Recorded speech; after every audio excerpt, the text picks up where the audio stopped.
Welcome to our channel. Today we how to connect Fidelity Go to your emergency fund strategy, beginner guide step by step clearly. Start by identifying your emergency fund goals. Determine how much money you need in your emergency fund. Typically, aim for 3 to 6 months worth of living expenses. Now, log in to your Fidelity account. If you don't have an account, create one by providing your personal information. Once you're logged in, navigate to the Fidelity Go section. Open the Fidelity Go app if you are using a mobile device.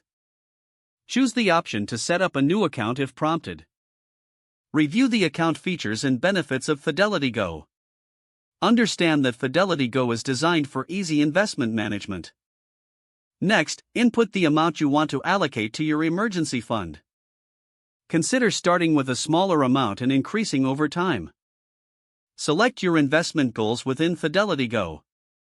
Choose conservative growth options to ensure your funds remain accessible. After selecting your investment strategy, review your choices. Make sure to confirm that the allocation fits your emergency fund plan. Proceed to complete the setup process by confirming all details. Once the account is set up, monitor your investments regularly. Use the Fidelity Go app to check your progress and adjust if needed. Reassess your emergency fund goals annually or when your circumstances change.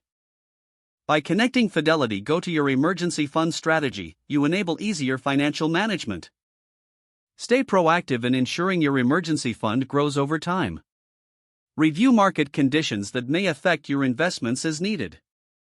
Set reminders to contribute regularly to your emergency fund.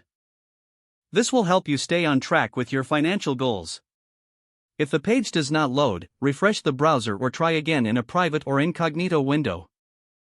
Make sure you are using the correct email address, then retype it carefully to avoid small typos. If your password is not accepted, use the reset option and create a new strong password you can remember. Don't forget to like this video and subscribe to our channel for more step-by-step tech guides.